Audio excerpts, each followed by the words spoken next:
കറിയച്ചനുണ്ടോടോ? ആരാ? എന്താ കാര്യം? വേണ്ട. അല്ലേ ആരാ? ദുബായിക്കാരൻ എപ്പോ എത്തി? വാ വാ ഇരിക്കേ. എന്റെ പൊന്ന് കറിയാച്ച, കുറച്ച് കരുണ കാണിക്കണം, ദയ ഉണ്ടാവണം. കരുണ ദയ അതെന്നതാ സാധനം? എന്റെ ലൈഫ് ഞാൻ കണ്ടിട്ടേ ഇല്ലല്ലോ. കറിയാച്ചന് കാശ് തരാനുള്ളത് നേരാ, ആ. പക്ഷെ അതിന്റെ പേരില് അമ്മയും പെങ്ങളെയും ചീത്ത പറയുന്നത് മര്യാദയാണ് അച്ചായ. എന്റെ അമ്മയും പെങ്ങളെയൊന്നും അല്ലല്ലോ ഞാൻ ചീത്ത പറഞ്ഞേ, നിന്റെ അല്ലേ? എടാ കൊച്ചനെ, ഞങ്ങള് പലിശക്കാർക്കൊരു അനുഗ്രഹമാ ഈ ഭാര്യയും അമ്മയും പെങ്ങളും ഒക്കെ. അവള് വരെ വന്ന് ഞോണ്ടിയാ വേണ്ടേ, ഇതുപോലെ ആള് ദുബായിന്ന് വരെ പറന്ന് ഞങ്ങളുടെ മുന്നിലെത്തും. ആ ഇനി സെറ്റിൽമെന്റിലേക്ക് കിടക്കാം. മുടക്കിയ തവണകളും അതിന്റെ പലിശയും പലിശയുടെ പലിശയും മേശപ്പുറത്ത് വെക്കാൻ. എനിക്കിത്തിരി സാവകാശം തരണം. എന്തിന്? മേശപ്പുറത്ത് വെക്കാനോ? അതല്ല, ദുബായി നയിച്ച കാശ് ഇതുവരെ എത്തിയിട്ടില്ല. എത്തിയാലുടൻ കറിയാച്ചന്റെ കണക്കാൻ തീർത്തോളാം. തീർക്കാൻ പോകുന്ന എന്റെ കണക്കാണോ അതോ കാശിന്റെ കണക്കോ? ചേട്ടന്റെ കണക്ക്. ചേട്ടന്റെ കാശിന്റെ കണക്ക്. ആ എങ്കിൽ എന്റെ കണക്ക് എപ്പ ക്ലോസ് ചെയ്യും പറ? കാലനല്ലേ അറിയൂ. ഈ എലുമ്പനേതാ? എന്റെ ഫ്രണ്ടാ. എങ്കിൽ ഈ ഫ്രണ്ടിനോട് എന്റെ ഫ്രണ്ടിൽ നിന്ന് മാറി നിൽക്കാൻ പറ, ഇല്ലെങ്കിൽ ഈ ഫ്രണ്ടിന്റെ ഫ്രണ്ട് ചളുക്കാൻ എനിക്ക് തോന്നും. ഇപ്പോഴത്തെ ഷേപ്പിൽ നിന്ന് ഷേപ്പ് മാറി വല്ലാത്ത ഷേപ്പായി പോകും. അതിന് പുറത്ത് നിന്നോട്ടോ. എന്റെ കറിയാച്ച, ഒരു മാസത്തിനകം ഞാൻ മുടക്കം വരുത്തിയ തുക തന്നു തീർത്തോളാം. ബാക്കിയൊരു 6 മാസത്തിനകം സമ്മതിക്കണം. പലിശ കൂടും. എന്തു വേണേലും തരാം. ദയവ് ചെയ്ത് എന്റെ വീട്ടിൽ കയറി ബഹളം ഉണ്ടാക്കരുത്. തെറ്റിച്ചാ ഞാനും ശോശാമ്മ നിന്റെ തറവാട്ടിൽ കയറി നിരങ്ങും. വേഗം വാ, ഫ്ലൈറ്റ് പോകും. അമ്മ പഴയ പോലെ പരുവത്തിൽ തന്നെ. ഏയ് എന്താ ഭാരതീയമേത്? മോനെ യാത്രയാക്കുമ്പോ സന്തോഷത്തോടെ യാത്രയാക്കണ്ടേ? കാശില്ലാതെ ഞാനിവിടെ നിന്നാലേ ആ കറിയാച്ചന്റെ കടം എങ്ങനെ വീട്ടും? 1 മാസത്തെ അവധി പറഞ്ഞിരിക്കല്ലേ. പിന്നെ കറിയാച്ചന്റെ കാര്യങ്ങളൊന്നും ബാലുവിനോട് പറയണ്ട. ട്രെയിനിങ് സമയത്ത് അവന്റെ മനസ്സ് വിഷമിപ്പിക്കരുത്. കരയല്ലേ, കണ്ണുടിക്ക്. വരട്ടാമേ, പോട്ടേടി, പഠിക്കണം കേട്ടാ. ആ ബാഗ് ഇങ്ങോട്ടാ.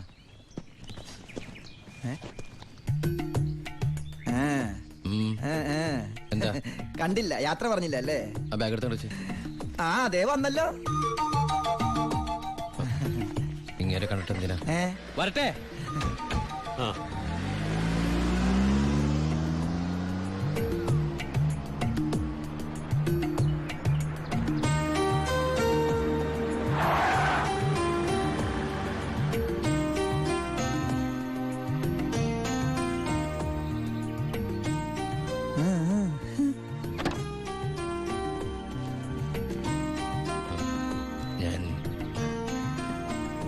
സത്യമായിട്ടും ദുബായിലേക്ക് തന്നെയാണോ പോണേ? സത്യമായിട്ടും. ശരിക്കുള്ള ദുബായിലേക്ക്? അതെ. താങ്ക്സ്. ആരോടൊന്നും പറയാത്തതിന്.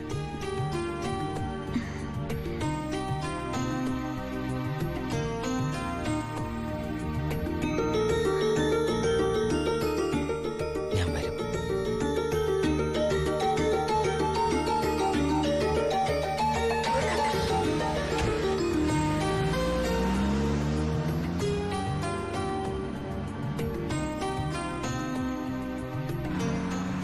അപ്പൊ എന്റെ റോള് കഴിഞ്ഞല്ലേ? അതെന്താ? നീ ഇപ്പൊ ശരിക്കും ദുബായി പോവല്ലേ? ഞാൻ എയർപോർട്ടിൽ വന്ന് ടാറ്റ പറഞ്ഞ് യാത്ര അയക്കാനല്ലേ കൂടെ വരണത്? നീ വരുന്നുണ്ടോ ദുബായിക്ക്? എനിക്കതിന് പാസ്പോർട്ടും വിസ ഒന്നും ഇല്ലല്ലോ. ഈ ദുബായി പോകാൻ പാസ്പോർട്ടിന്റെ വിസയുടെ ഒന്നും ആവശ്യമില്ല. വെറും ചങ്കൂറ്റം മാത്രം മതി. ചങ്കൂറ്റോ? അതേത് ദുബായി? വാളയാർ.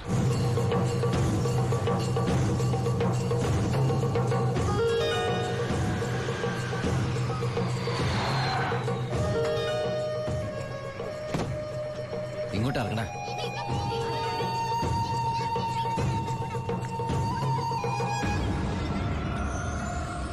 ആ കാണുന്ന വീടാ.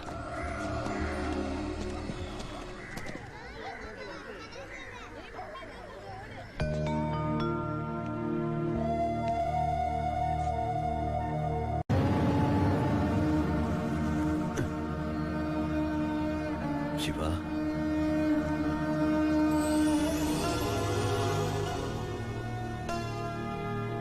ഒക്കെ പോയടാ. ഇവളുടെ കെട്ടുതാലി വരെ വിറ്റിട്ട അവസാനമായിട്ട് നിന്റെ വീട്ടിലേക്ക് പണം അയച്ചത്. ഇനി വിൽക്കാൻ ഒന്നുമില്ല. നീ പോയ ശേഷം ആകെ ഒരു രാശിക്കുറവാ. ഒരു ലോഡ് പോലും മനസമാധാനത്തോടെ കടത്താൻ പറ്റിയില്ല. ലോഡടക്കം 4 വണ്ടി പോലീസ് പിടിച്ചു. ചിന്നാടന്മാരുടെ ഒറ്റായിരുന്നു. കയ്യിലെ കാശ് തീർന്നപ്പോ രണ്ടും കൽപ്പിച്ച് ഞാൻ ആ പഴയ കുപ്പായം എടുത്തിട്ടു. ലോഡുമായിട്ട് വരുന്ന വഴിക്ക് മുന്നിൽ പോലീസ്. ഞാൻ ലോറിയിൽ നിന്നിറങ്ങി ഓടിയതും എതിരെ വന്ന ഒരു കാർ എന്നെ ഇടിച്ചു തെറിപ്പിച്ചത് ഒരുമിച്ചായിരുന്നു. ഇടിച്ചതാണോ ഇടിപ്പിച്ചതാണോ എന്നറിയില്ല. പിന്നൊന്നും ഓർമ്മയില്ല. ബോധം വീണപ്പോ ദാ, കണ്ടില്ലേ?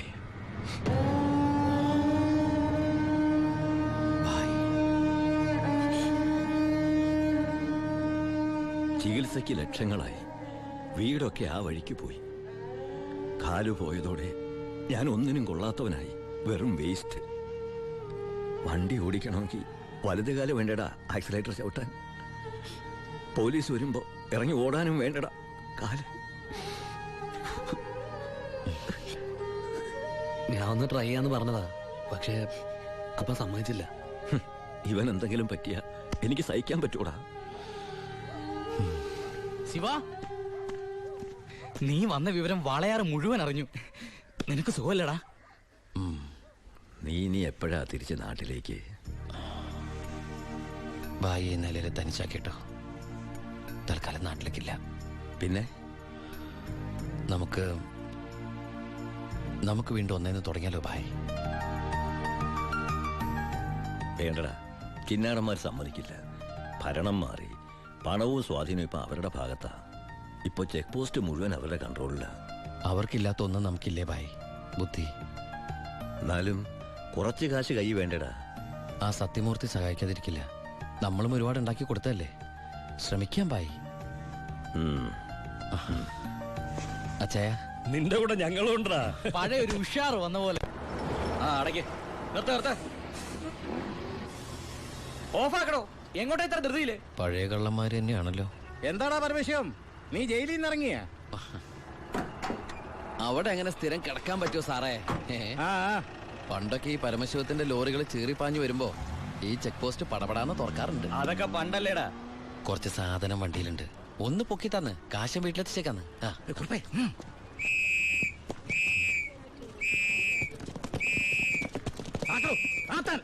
ഞാൻ പറയാതെ ഒറ്റ വണ്ടി കടത്തി വിടരുത്. എന്താ സാർ പ്രശ്നം? എന്താ നിനക്ക് അറിഞ്ഞൂടാ? വെറുതെ എന്റെ സമയം മെനക്കെടുത്തല്ലോ സാറേ. എനിക്ക് വീട്ടിൽ ധൃതിയുണ്ട്. എടുത്ത് വണ്ടിയിലിടുവനെ. എന്തിന്? പബ്ലിക്കായിട്ട് സ്പിരിറ്റ് കൊണ്ടുവന്നിട്ട് നിന്ന് കുറയ്ക്കുന്നോടാ പന്നം. കേറി പരിശോധിക്കണോ?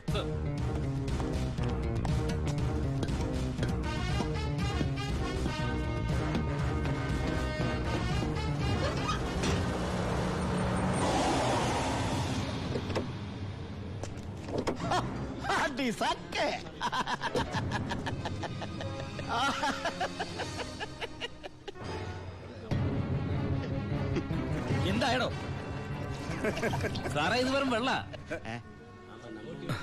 വെള്ളമോ? ഒന്നുകൂടെ ഒന്ന് മണത്ത് നോക്കണോ? എങ്ങനെ മണത്ത് നോക്കിയാൽ ഇത് വെറും വെള്ള. പ്ലാച്ചിമടയിൽ എന്തൊരു വരൾച്ച സാറേ. ഞാൻ അങ്ങോട്ടേക്ക് കുടിവെള്ളം കൊണ്ടുപോകുന്നതാ. പച്ചവെള്ളം വിറ്റിട്ടെങ്കിലും നമ്മൾ ജീവിച്ച് പൊക്കോട്ടെ സാറേ. അല്ല സാറേ, കുടിവെള്ളം കൊണ്ടുപോകുന്ന അറസ്റ്റ് ചെയ്യാൻ മാത്രമുള്ള കുറ്റമാണോ? അല്ല, നമ്മളോട് കുറച്ചാളില്ലാത്തോണ്ട് നിയമം മാറിയതൊന്നും അറിഞ്ഞില്ല. പോരാത്തതിന് ഇന്നത്തെ പത്രം വായിച്ചിട്ട് 5-6 ദിവസമായി സാറേ. നിന്ന് ചിലക്കാതെ വണ്ടി എടുത്തോണ്ട് പോടാ. അല്ല സാറേ, സാർ എന്നെ പണ്ട് ഒരുപാട് സാറേന്ന് വിളിച്ചിട്ടുള്ളല്ലേ. എന്റെ കയ്യിൽ നിന്ന് ഒരുപാട് കാശ് വാങ്ങിച്ചിട്ടുള്ളല്ലേ. ഞാൻ ജയിലിൽ നിന്ന് വന്നപ്പോ പലരും പറഞ്ഞിട്ട് ഞാൻ വിശ്വസിച്ചില്ലേ സാറേ. സാറൊക്കെ പഴയ സാറല്ല, പുതിയ സാറുമാരുടെ സാറാണെന്ന് പറഞ്ഞു സാറേ. നിർത്തണ നിന്റെ ഈ സാറ് വിളി. നീ ഏതർത്ഥത്തിലാ ഈ സാറേ എന്ന് വിളിക്കുന്നത് എനിക്ക് നന്നായിട്ട് മനസ്സിലായി. അപ്പൊ ഞാൻ ഉദ്ദേശിച്ച സാറ് മനസ്സിലായി. സന്തോഷം. വരട്ടെ സാറേ. വെറുതെ സാറേ. എന്താ സാറേ? വീട് സാറേ. സാറേ ഹായ്.